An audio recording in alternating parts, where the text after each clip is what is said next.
Let's get right to this morning's hot button. The incredible story of a family locked in a New York City apartment, hidden from the outside world for more than a decade. The brothers are the subject of a new documentary called The Wolfpack. And ABC's Elizabeth Vargas is here with more on this story. Good morning, Elizabeth. Good morning, Robin. Could you survive being locked in a tiny apartment for 14 years, perhaps even learn to thrive? 6 brothers and 1 sister did just that. Some of them born, all of them raised, living in a tenement. They and their mother captives. This is the story of family, fortitude, and the power of film. In the gritty chaos of the Lower East Side for more than a decade, behind these windows was an entire family almost no one knew existed. They are the Angulo family, Oscar and Suzanne and their 7 children. Their neighbors never saw them. I've been here all my life. We didn't know they existed. The children, raised in 4 small rooms, homeschooled their whole lives by their mother and locked in by their father. For 14 years, they lived by his rules. If he put us in a room, we have to stay there until he says you can go. Oscar had the only key to the apartment, and only he could use it. So this was always locked? Always. What did he exactly tell you? Did he say it was dangerous outside? What did he say would happen to you if you went outside? He would say to us, so outside there's good people and there's bad people. You know, I'd like to keep you all here, protected, you know, because this is a big city. There's a lot of crime going on. Their father gave them free rein to just one thing. I don't shine shoes anymore. Movies. They were the boys' only window to the outside world, losing themselves in the wilderness of The Last of the Mohicans, the streets of Sicily in Godfather, and the gritty New York underworld in Goodfellas. The films were more than entertainment. They were salvation. Movies taught us, like, sort of how to speak to one another. Who the hell else are you talking? You talking to me? How you interact with another person, then have an opinion. Marvin, what do you make of all this? How many hours a day would you watch these movies? All day. A whole day? Every day. How many movies have you seen? Let's just say over 10,000 movies. You've seen over 10,000 movies? Like, at least The Dark Knight. Pirates of the Caribbean. Blade Runner, Taxi Driver, and Apocalypse Now, Citizen Kane. No Country for Old Men, Halloween, Gone with the Wind. At some point, simply watching is not enough. Mr. White. The boys decide to become a part of the movies they love. In the confines of their tiny apartment, their imagination runs wild. Every time my fingers touch brain, I'm Superfly TNT. With every line, every hand gesture, every expression memorized, they assign parts and perform. Their only audience is themselves. Scenes from Reservoir Dogs. Pulp Fiction. Don't be looking at me like that, right? I can feel your look. Batman. Every punch choreographed.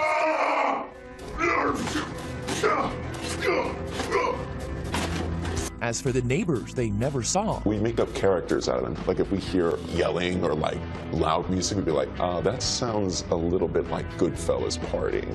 Maybe Robert De Niro was living in there. We just imagine a lot. Sort of what you miss out on, you make up in fantasy. Until one day, fantasy becomes reality. It's now or never. When life inside became too much to bear, and one son found the courage to break free. I'm gonna do it now. And a chance encounter with a woman who will change their lives. It was like one kid, another kid, another kid, and all of a sudden it was 6 of them, and I ran after them. That young woman, Crystal Mazel, would go on to change their life. She made the documentary The Wolfpack, which debuts nationwide tonight. We're doing an hour-long special. It's an incredible story. Where do we start? Yeah, With all the questions that we have for you. Wow. What's their favorite movie? I asked them that. It's an impossible question to answer. They have watched and memorized thousands and thousands and thousands of movies. They reenact scenes. They carefully make props out of garbage. So are they going to use this and become, you know, the next Steven Spielberg? Well, most amazingly, one of the boys, we have videotape of him 5 years ago that Crystal took. She's teaching him how to use a camera, how to push record, what a tripod is. We have videotape of him today working as a cinematographer. That's so cool. On an independent movie. But they memorized the lines to all these movies. They These wrote movies down saved all them. the scripts. We have them. They show them to me. It's pretty incredible. But even most amazing, you know, so they're going out and rubbing elbows now with celebrities and getting all this fame. They still go back to that tiny tenement apartment. Yeah. They all still live there except one son. And to be so well-adjusted. It's After amazing. all, when It's a testament to the power of imagination, the power of resilience, and family film and fortitude. This is an incredible story. You said it's the most shocking you've ever It's my done. favorite hour I've ever done. Wow, that's a tease. And you can see, you'll see the full story on 2020 tonight with these two that are sandwiched. Yes. Right over here. Right here. And as We're you going to talked kick you two out. The Wolfpack documentary opens in theaters nationwide today, Yes, right? today. All right. Thank you, Elizabeth. Thanks, Robin. See you tonight at 10? See you tonight. All right. Be there. Be there. It's a New York City public housing development, home to some 800 people. I am a rare visitor to the apartment where the Angulo family lives. Come on in. 21-year-old Mukunda invites me in, show me the home that was his prison for 14 years. The apartment is 1,000 square feet. The largest space is this living room. That's like, that's two of me. Yes. Yeah. It is small. The apartment home to 7 children and their mother Suzanne and their father Oscar. He had the only key to the front door, and only he could use it. So this was always locked? Always. His father blocked the door with a tall ladder to keep intruders out and his wife and children in. And when you lift the ladder, it'd make a loud like, so he would know if anyone was attempting to go out. Oscar creates their own fortress of solitude. In these home videos, scenes of the strange world in which they lived. Part Hare Krishna, part paranoia, Oscar's own hermit kingdom. So we had this idea of like, you know, having a big group, like our own community, our own race here. It's almost like a tribe that you have. Vishnu is the first child and only daughter born with a rare genetic disorder. A year later came Bhagavan, and a year later, fraternal twins, Govinda and Naranya. Where did you get these names? They're Sanskrit, from the Sanskrit language. Mukunda was born next, and then the 2 youngest, Krishna and Jagadish. At night, the young boys slept with Suzanne, piled on top of each other on mattresses. During the day, releasing their pent-up energy, dancing, bouncing. Their entire childhood homeschooled by their mother. For the 6 boys, recess was roller skating indoors, back and forth in that tiny hallway. But the most important lesson every day, Oscar's rules. Number 1, the boy's hair was never cut. He always encouraged us to have long hair. When you have long hair, you are powerful. He was like, be a powerful person.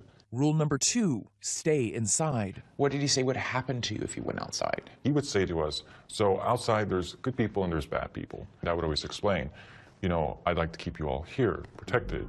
Here, there were rules about what rooms they could enter. In the apartment, there's a kitchen, a bedroom, 2 bathrooms, and 3 more rooms.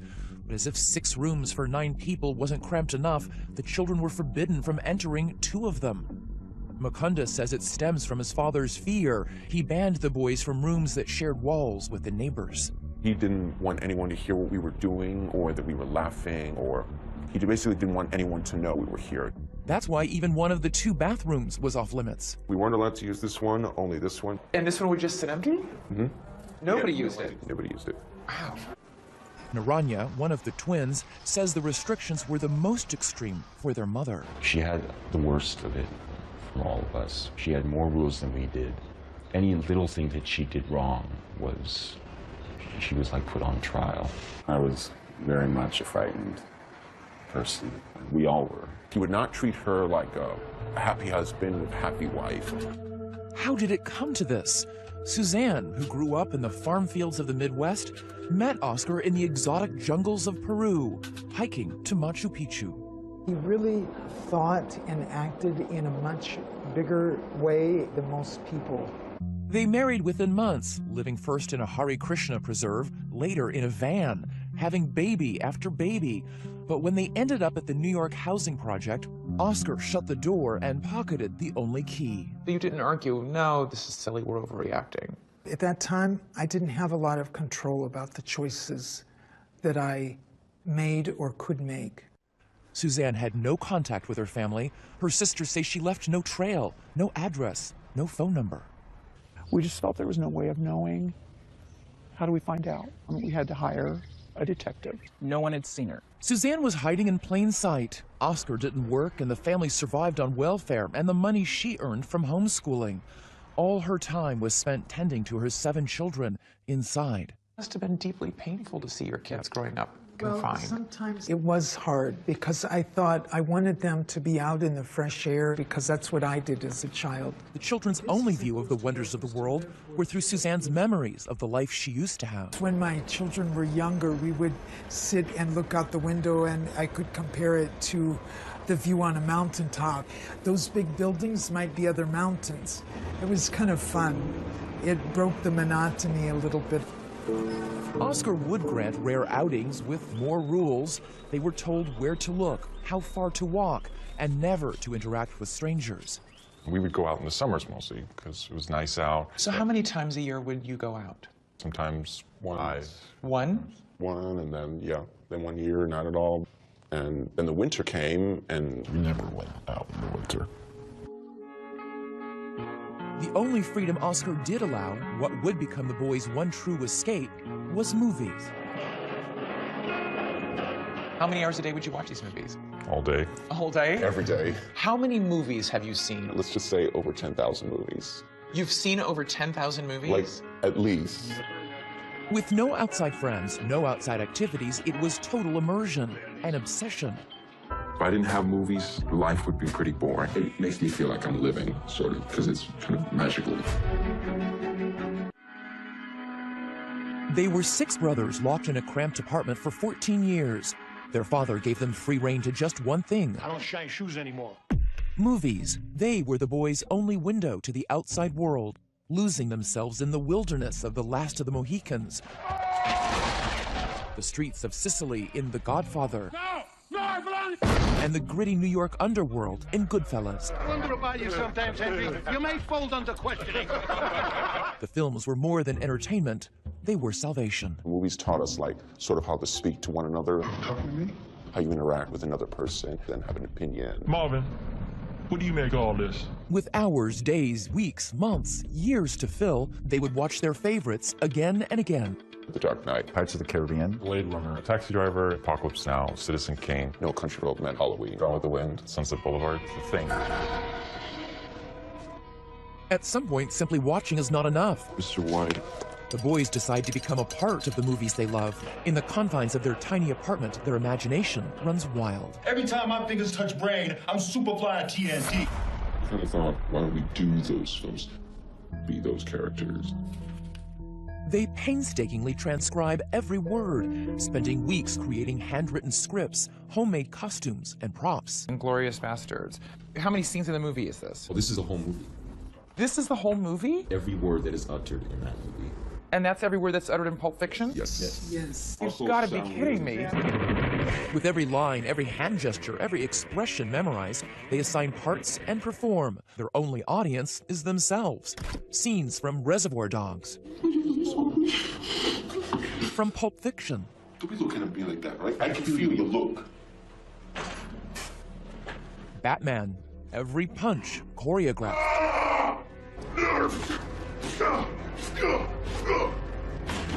Mukunda is the main prop master, creating costumes from anything he can get his hands on.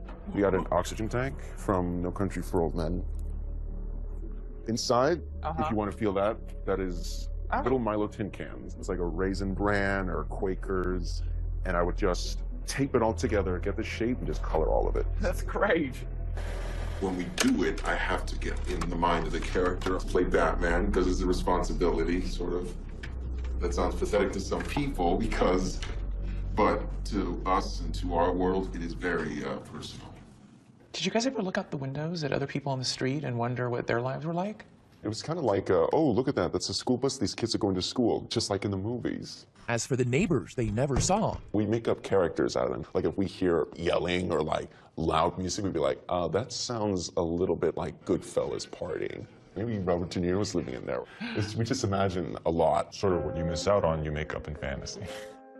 For 14 years, they are confined, from first teeth to first words, young boys becoming young men. As they grow, the 4 rooms they live in grow smaller. The claustrophobia becomes stifling. It's scary to want to break out of that box. Then, in 2009, their prison shrinks even further. Oscar, perhaps sensing his growing son's growing restlessness, covers the windows that winter with blankets, sealing off the one remaining link to the outside world. When that was happening, we couldn't even get sunlight looking out the window. I started getting a little like, all right, enough is enough. It is 2010. The tension in the tiny apartment has mounted. It starts to reach like a volcano point where something is starting to erupt. Mukunda's name means giver of freedom, and one morning he wakes up determined to seize his own. It was a Saturday morning, and I just thought, you know what? I've got to do it today. It's now or never. He waits for his father to leave the apartment to buy groceries. I wouldn't dare do it when he was around. He goes to his prop closet and selects a mask to hide his face. He is frightened his father will see him on the street. The mask he chooses, Michael Myers from the movie Halloween. There's no way he would be able to recognize it as me. Right. And then 15-year-old Mukunda opens the front door. Down the 16 flights of stairs. And out into the air. The moment I opened the door, my heart pounded so hard. I was like, Outside without his father for the first time in his life. what do I do? I'm out in the open. It's all out there. There's no going back now. He doesn't even know his own address. I'll know how to get back as long as I keep the building, our building with my side. So you just kept looking back here, sort of as your touchstone. Yes. But you kept walking. I did. mean... And as I recall, I knew which window was ours, and I saw my brothers. Like So you came down to this corner, turned this way? I turned left, yes. Turned left. Were you nervous? Really nervous. Still wearing the Halloween mask, he goes into a bank, a supermarket. He is terrified, and terrifying to those who see him. It doesn't take long for someone to call police. Mukunda is escorted away in an ambulance. For most, a nightmare. For Mukunda, it's his first real-life adventure. I was in an ambulance for the first time. I was never in an ambulance. I was like, whoa, look at this. This is just like a movie set or something. I'm like, they got the siren on? This is pretty wild. Because Mukunda won't speak, police think he's unbalanced. They take him to Bellevue Hospital, the psychiatric ward. What was it like being in the hospital? Fun, I have to say. Fun? It was, because I interacted with, like, people for the first time.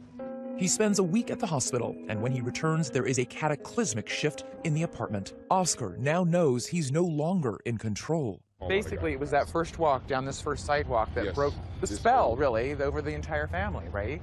It is a walk on Broom Street. After 14 years of claustrophobia and confinement, Mukunda Angulo has broken free of his father's rules, liberating his brothers who now follow. The youngest is 11, the oldest 18. While their father stays in his bedroom behind closed doors, his sons take their first steps outside their apartment without him. What were those first forays out like? Pure excitement. Pure excitement. Yeah. They are tentative at first, traveling in a pack, not going far from home. Their senses are heightened. A simple stroll is supercharged. They revel in their new freedom. Having independence feels really great if you have never had independence your whole life. It's so powerful. You know, you feel like I can survive. I have much more confidence. I can make it. Even as they're breaking free, their lifeline remains the movies. It's like 3D, man. It's very fresh out here. In their trips out, they wear a form of armor, the suits of the cast of Reservoir Dogs. With their long hair and sunglasses, they're hard to miss. And in their first week out, New Yorker Crystal Moselle spots them and does a double take. I was just like walking down the street, and all of a sudden it was 6 of them, and I ran after them. There's like nothing I could have done. The brothers who consider movies their religion ask Crystal what she does for a living. The first person they meet, and she is a movie maker. It feels like fate. We shared the same passion. It immediately made a connection from there. They arrange to meet, and soon the brothers invite her for dinner at their apartment. Crystal has no idea she is the first outsider ever allowed into the apartment. You're actually our first guest to be invited over. Really? Yeah. Ever? Yeah. Never invited anybody over before. Why not? Because we didn't have friends. He had revealed to me that I was one of the first friends, and that was a huge, like, What? You didn't know that? was your first friend? Crystal only gradually learns about the confines of the boys' childhood. She starts documenting as they experience life on the outside for the first time. Their first bike ride.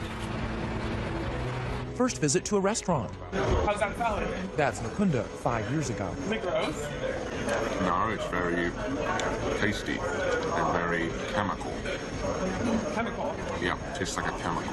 And perhaps most momentous, their first time to a movie theater to see Christian Bale starring in The Fighter. That's awesome. That's exciting. I play that guy in The Dark Knight. Batman Begins.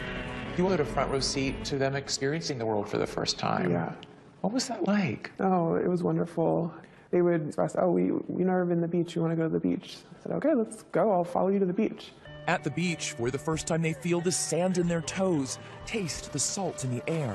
It's kind of like this baptism as they're like crashing into the water for the first time, and it's very beautiful. How did they grow and change as they began to go out and experience life? They slowly learned how to interact with people. Nice to meet you. Nice to meet you. Where are you guys from? The only way I knew how to make conversation with anybody was, do you like movies? Yes, I do. What's your favorite? I like this movie. Oh, I like that too. Learning the art of conversation and the art of movie making, Crystal teaches them about cinematography. Tripod? You know, the three-legged. Yeah. That's Govinda, one of the twins, his hair long, dutifully taking notes. And then you review over what you recorded. There's something that's so open about them that you don't see every day when you're in New York City. Crystal films for nearly 5 years. A friend tells her the boys look like a pack of wolves, and the nickname sticks. All the while, they become more accustomed to the outside world. What were the differences between what you had thought life was like from watching the movies and what you really experienced life as being? One, not everybody's trying to kill you. In movies, everybody understands what the other is saying, and they have like a reply to it. But in real life, it's like, could you repeat the question? Could you repeat it? Like, I'm sorry, I didn't get that. And not everything's a plan, in other words, in life. And in movies, everybody's not following a script. Exactly. So everything moves slower. You need life to be edited a little bit better, right? Their freedom brings transformation. The youngest, Jagadish and Krishna, changed their names to Eddie and Glenn. And 4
Swear I won't forget this, why do I regret this? In my mind reckless, thoughts are feeling endless. Sitting up, I'm breathless, anxiety's infectious. I feel so defenseless, betrayed and embarrassed. I hate being open, I hate being broken. I feel like an ocean filled up with emotion. Anger ain't a potion, rub it on like lotion. I can feel it soaking, reopen, the scars have awoken. I can't move on till I let go. I feel so lost, never at home. Need to be strong, every breath hold. Cause I can't move on till I let go. I can't move on till I let go. I feel so lost, never at home. Need to be strong, every breath hold. Cause I can't move on till I let go.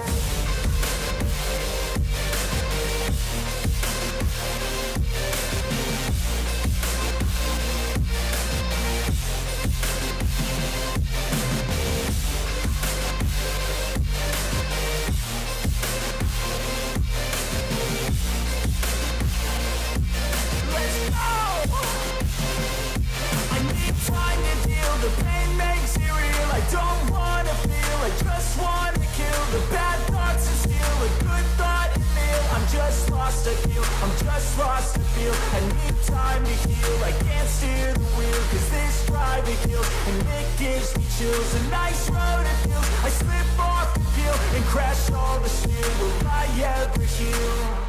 I can't move on till I let go. I feel so lost, never at home. Need to be strong, every breath hold. Cause I can't move on till I let go. I can't move on till I let go. I feel so lost, never at home. Need to be strong, every breath hold. Cause I can't move on till I let go.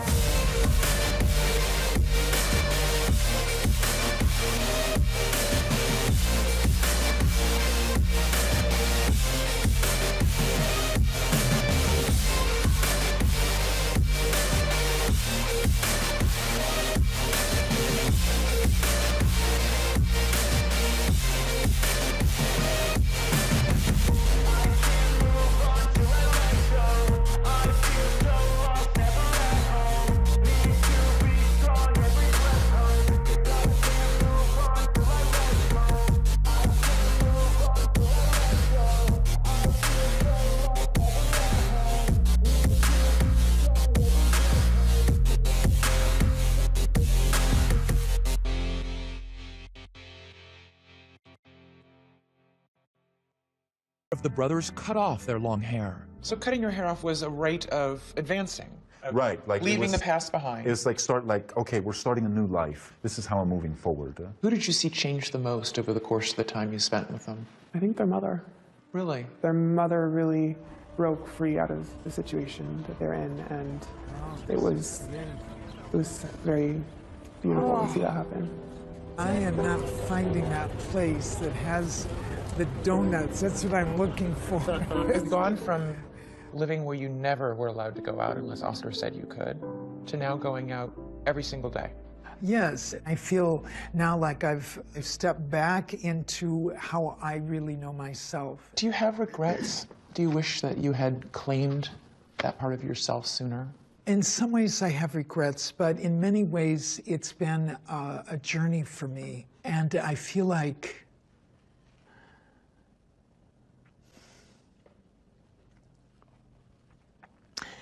it's been a learning process, and so I can't discount any part of it because it's my life. And that would be like saying, oh, I wish I hadn't lived for those years, and I never feel that. Suzanne's biggest step, reaching out to the family she had cut off. In the documentary, she calls her mother. She hasn't heard her voice in more than 20 years. Well, I just want to say that I love you so much, Mom. You know, I just love you so much. That must have felt amazing to talk to her again. Yeah, I just am so glad to have her in my family in my life again. I spent years running from what I really wanted. Everybody look to the right. The documentary The Wolfpack has won awards on the festival circuit, and the Angulo brothers have gone from seclusion to stardom. The brothers, who once couldn't imagine speaking to strangers, no less girls, pose with movie stars. They really are so articulate and so charming and entertaining. You must be very proud of them. Yes. But one thing has not changed at all. After a night on the town rubbing elbows with celebrities, they return home to the same apartment that had been their prison. Their father, Oscar, still lives there. Suzanne remains married to him, but says he no longer makes the rules. Are things different now with you and your husband? Yes, our relationship was probably done like a 180. In our visits to the apartment, Oscar remained behind this door, unseen. This is my parents' room. That's your I parents' think room? they're in there. He did not respond to our request for comment. The relationship between Oscar and his sons is irreversibly damaged. Only one brother now speaks to him. The others, like Naranya, are desperately saving money to find a way to move out. I have no interaction with him at all. As far as I'm concerned, he's dead. I'm trying to move out because living under the same roof just haunts me every second. Naranya's twin brother Govinda feels differently. I've grown to kind of forgive him, because if I was always living in regret and just hating on the way things were done, I probably wouldn't be able to move on. 22-year-old Govinda is the one brother who has scraped together enough money to move out. Hello. He shares an apartment in Brooklyn with 3 roommates. This is sort of the general movie area. The wall is adorned by a poster of his favorite movie, Taxi Driver. De Niro, who was one of my all-time favorite actors. He says the film reminds him of how he used to feel before breaking out. All my life needed was a sense of someplace to go. It's a feeling Govinda has finally shed. 5 years after he was scribbling notes on filmmaking, learning how to press record, Action. Govinda is now working as a cinematographer on his first independent movie. Now that we're on set and this movie's happening, it's sort of a surreal feeling. Almost I can't believe it. After years inside, all the brothers have been making up for lost time, eagerly pursuing their passions. Naranya works as an environmental activist. I spent a lot of time going to rallies, going to protests. Eddie, the youngest, is an aspiring musician, obsessed with 80s music. Bhagavan, the oldest, is a yoga instructor, and he's a teacher with the New York Hip Hop Dance Conservatory. 2.5 years ago, if you asked me to dance, I would not do it. I was very self-conscious, so hip hop dance it allowed me to be more comfortable. And Mukunda is working as a production assistant. He's also directing short films. And action, let's see. This one stars his family. Look directly at the camera. Wave. Cut. That was good. Moving on. And all the brothers are still obsessed with the movies, what got them through the darkest times. So we decided to make a dream of theirs come true. We organized a lunch, making sure to hide what was really on the menu. A surprise introduction to a man who was their lifeline in those dark days locked in their apartment. Hey guys, I need all your attention for 1 second. I have somebody I want you to meet. Wolfpack, meet Robert De Niro. Their reaction, Oscar-worthy displays of shock. Robert. Mr. Robert De Niro, it's an honor to meet you. Robert. Mukunda. They're tongue-tied, starstruck. Naranya. We were just talking about you. And after they sit to break the ice, Naranya asks the question Crystal taught them to use when they first started talking to strangers. What are some of your favorite movies? I like, Lawrence of Arabia, On the Waterfront. What's the one with Montgomery Clift and Elizabeth Taylor? Oh, Place in the Sun. Place in the Sun. Wow. You've seen more movies than I have, I'm sure. Just days before meeting Robert De Niro, the boys had actually filmed a tribute to him, dressed in character, down to the mole on his cheek, reenacting their favorite scenes. Get it out of here, right? I don't care where you got it. Bring it on back from where you got it. Never rat on your friends, and always keep your mouth shut. You don't hear the word no very often, do you? I hear it all the time. It's more like, no, please, no. Why didn't you make your payment last week? What are you talking about? I made my payment last Tuesday. What are you talking about? You guys know the films that I've done better than I do, probably. They're all smiles for their photo op, and for the Wolfpack, a simple cheese won't do. Everybody say Johnny Boy. Johnny Boy. Where's that from? Main Street. Once their idol leaves, the brothers erupt in joy and disbelief. Please get in here. Hey guys. Oh, I'm so glad to know you. You are so well going. I'm going to remember this forever. Another impossible dream is about to take flight. The Wolfpack brothers are boarding an airplane. Our cameras rolling as they begin their journey from New York to Michigan for an event more than 20 years in the making. We are all on our way to meet our family on my mom's side. We're all here. A family they'd only heard of, never met. Once the seatbelt sign's on. Nervous, excited. It's all right. 5 years earlier, this is what Mukunda shared with filmmaker Crystal Mazel. Do you know who any of your relatives are? Never met him. How come? Because we've always been here. Here in their cramped apartment, in which they were locked away for 14 years, the boys and their mother Suzanne, cut off from her family for decades. I have not seen Suzanne for 23 years. They tried to find out because where she was, and no luck. It's overwhelming. Because we thought Suzanne was dead. The love has not stopped. And now, 2020 has arranged for everyone to meet. Here we go. Ready.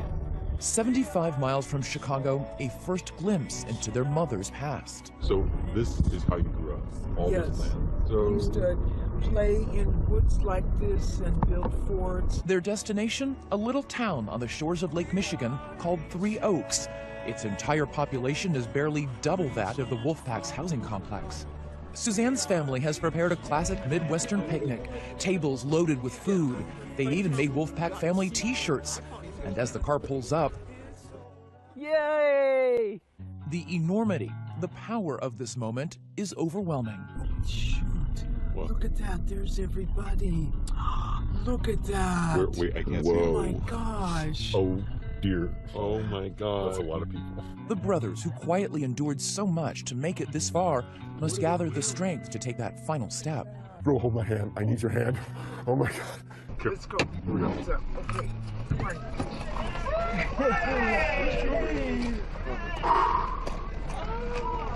Hi, everybody.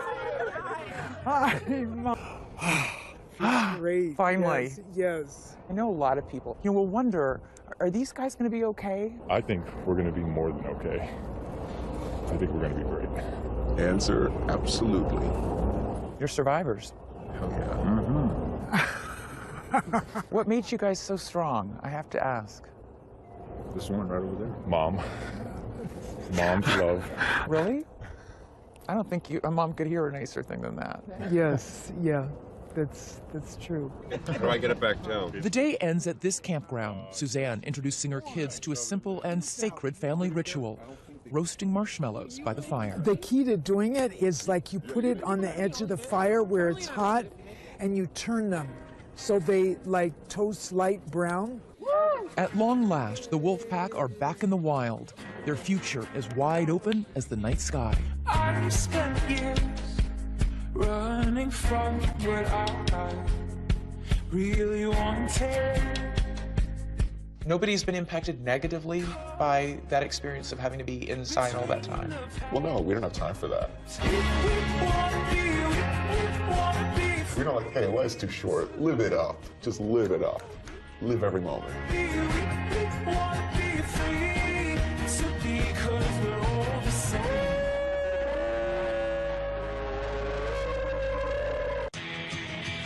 The Wolfpack's new lives have expanded far beyond their small apartment. They are now a whirlwind of activity and adventure. It's been a really fun ride. It's been nonstop. A lot of great experiences. They've seen the stars on Hollywood Boulevard and met them, posing for pictures with actors like Christian Slater and Mark Ruffalo. And the Wolfpack has been traveling the world, their press tour taking them from Abbey Road to the Coliseum, each new place a touchstone to a treasured movie. London have reminded us of films such as A Lucky Man or Harry Potter. And there have been plenty of firsts. Govinda has a new passion. Experiencing crazy roller coasters. It's one of the most exciting things you can do. Hello, everyone. And Mukunda, in addition to giving speeches, is learning another skill. I'm like learning to drive a car. And girls? Yeah, there's been a couple of romances in our lives. But the biggest voyage only took a few miles. Naranya, who desperately dreamed of leaving the family's Manhattan apartment, has finally moved out to Brooklyn. And he's cut his hair. A freeing gesture that, it turns out, is a nod to yet another movie. He just wanted the cervical look. He's been wanting that for a long time. And he just wanted a beard to go with it. He's now the second brother to be out on his own. So that day that you're walking en masse, the group of you, down the street, and this one comes running after you, what did you think? We ignored it a little bit at first. The first thing she ever said was, "Are you all brothers?" And we all turned. They were like right there. Yeah, right here. And then she was like, "Where are you from? Who are you?" "Oh, you're into us." When did you find out that she's a filmmaker? Oh, our brother is with me. You want to take over? He said, "Wait, what is it that you do for a living?" And I said, "I'm a filmmaker." And then you said, "We're interested in getting into the business of filmmaking."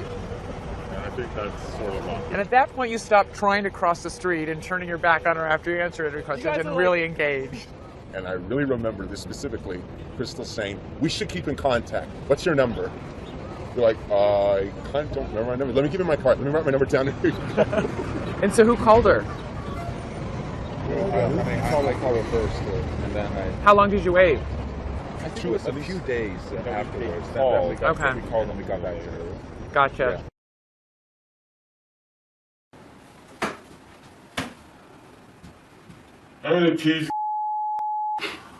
In English, please. Excuse me. In English, please. I'm gonna choose. I'd like to apologize to Leatherface's mom, Michael Myers' mom, and Ghostface's mom. It's all my fault. This is my project. I'm so scared.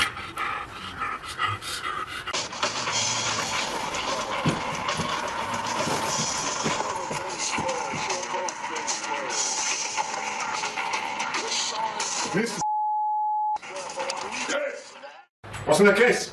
My guitar. You can go. It's him, and Mariachi. Gracias. Come outside, please. Now, wait a minute. Sit down, Zero. You can't arrest him simply because he's a bloody immigrant. He hasn't done anything wrong.